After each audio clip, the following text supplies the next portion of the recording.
नमस्कार, स्वागत है आपका केकेडी न्यूज़ में। हमारा सच आपका विश्वास। आज़ादी की आज हम 75वें वर्षगांठ को पार कर चुके हैं और 76वीं वर्षगांठ में गए हैं। पूरा भारत आज आज़ादी का अमृत महोत्सव मना रहा है। 75 वर्षों में भारत ने बहुत से ऐसी स्थितियां भी देखी जिस पे लगता था कि भारत क्या विकसित राष्ट्र की श्रेणी में खड़ा हो पाएगा। बहुत से ऐसे प्रश्न थे जिनको भारत दिनों दिन मात देता चला गया और आज भारत दुनिया के एक चमकते हुए सितारे के रूप में दिखाई पड़ रहा है। आपको पता है कि ये भारत दुनिया का चमकता हुआ सितारा क्यों दिखाई पड़ता है?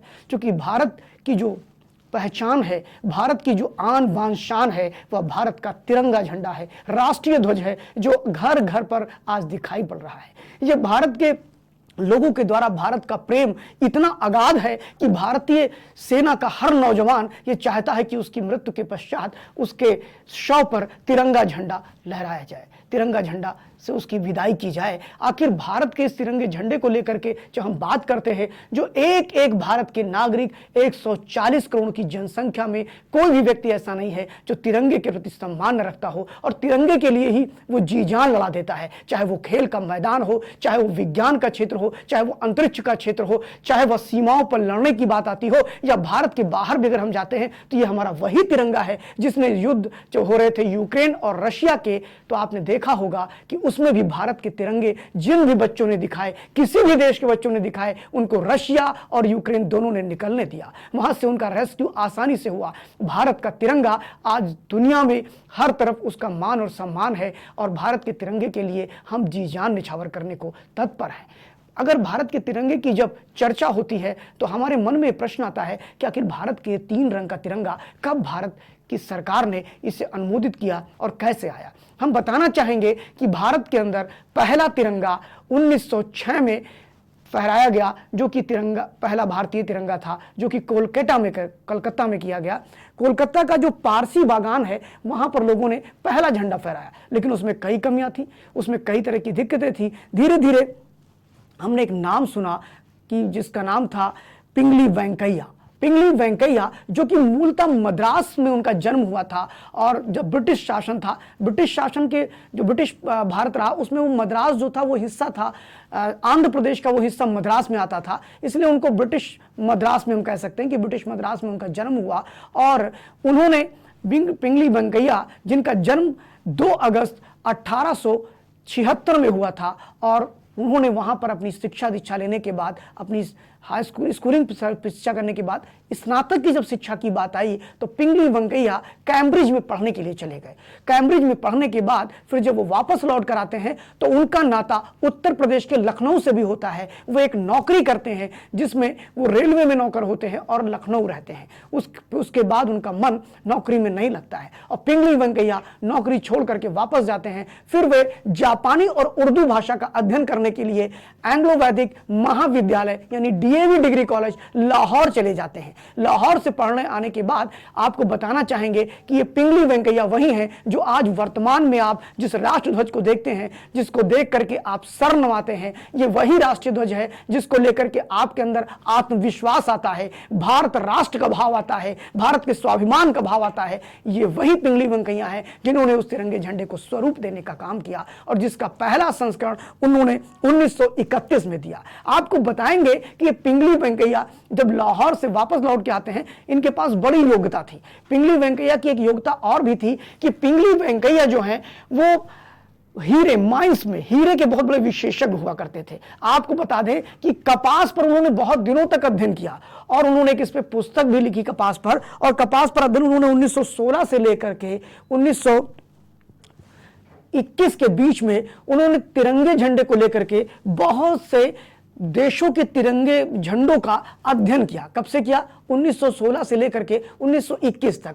पिंगली वेंकैया के मन में एक बात तब आई जब गांधी जी ने अपने एक कार्यक्रम में यह विचार रखा कि भारत का अपना एक झंडा होना चाहिए, एक ध्वज होना चाहिए जिसके लिए आन बान शान के लिए मर मिटने का भाव हो, जो देश का प्रतीक हो, देश की अगाध श्रद्धा का प्रतीक हो, देश प्रेम का प्रतीक हो। ऐसे ही झंडे की चर्चा थी। फिलहाल जो पहला झंडा बना जिसको पिंगली वेंकैया ने बनाया वो बेसिकली लाल था और उसमें पीला कलर हुआ करता था। बाद में उस झंडे में संशोधन 1921 में संशोधन की बात आई, तब गांधी जी बैठे और उन्होंने इस पर चर्चा की, कांग्रेस कमेटी के लोग बैठे और पिंगली वेंकैया ने उसमें बहुत से परिवर्तन को अनुमति दी और कई लोगों ने फिर इसमें पिंगली वेंकैया को सुझाव दिया, जिसमें पहला रंग हमने कहा केसरिया होगा, दूसरा रंग सफेद होगा और तीसरे रंग की बात जब आई तो गांधी जी ने हरे रंग की बात करी और हरा रंग इसमें जोड़ा गया। आपको बता दें कि जालंधर के जसराज जी हुआ करते थे जिन्होंने पिंगली वेंकैया को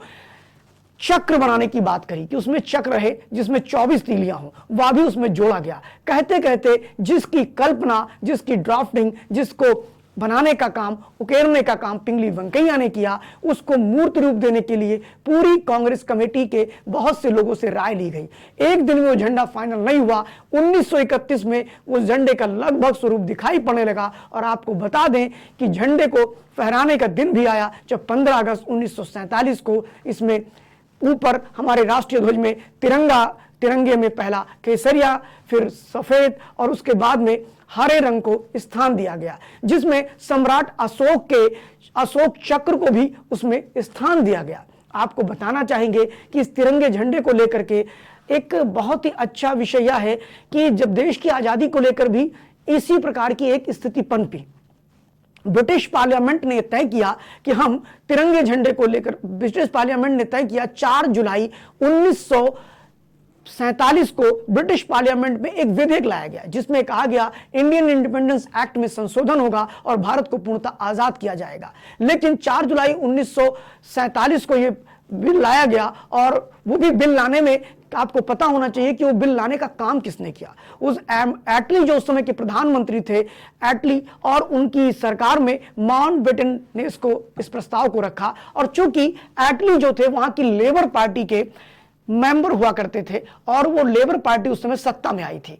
आपको बताएं कि भारत की आजादी को लेकर के इंडिपेंडेंस एक्ट 1932 में परिवर्तन किया गया और एटली ने यह परिवर्तन करने का यह सुझाव दिया, चूंकि लेबर पार्टी ये मानती थी कि वो मजदूरों की पार्टी है। और जब द्वितीय विश्व युद्ध में भारत ने जम करके ब्रिटिश गवर्नमेंट का साथ दिया और प्रथम विश्व युद्ध में, तो वहां की जो लेबर पार्टी थी उन्हें अपना नेबरहुड मानती थी और काफी संवेदना रखती थी भारत को लेकर के।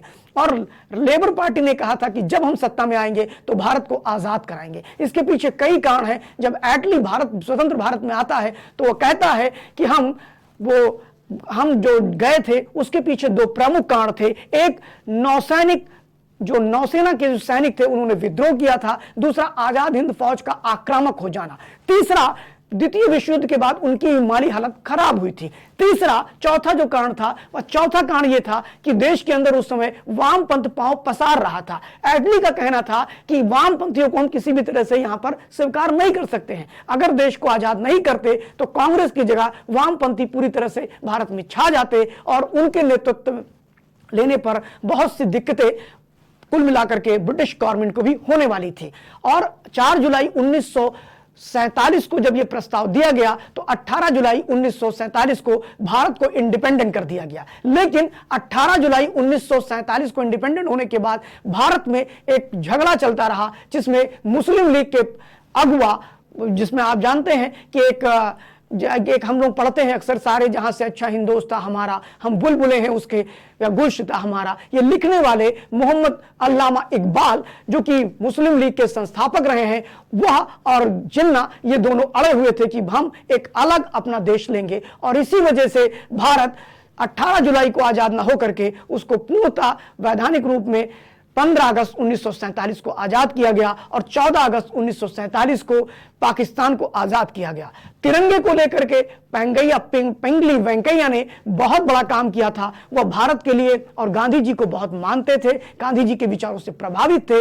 तो तिरंगा और इन दोनों की कहानी बड़ी ही दिलचस्प थी। मुझे लगता है कि आपको मेरा कार्यक्रम अगर ये पसंद आए तो कृपया लाइक एंड सब्सक्राइब करें। साथ में खबरों का सिलसिला जारी रखने के लिए आप केकेडी न्यूज को लगातार देखते रहें। 15 अगस्त 2023 में हम आपको कुछ नए चीजें लेकर के आएंगे और भारत की 75 वर्षों की यात्रा में हमने किन किन क्षेत्रों में क्या उपलब्धि की है यह भी आपके सामने लगातार हम 1 हफ्ते तक देते रहेंगे।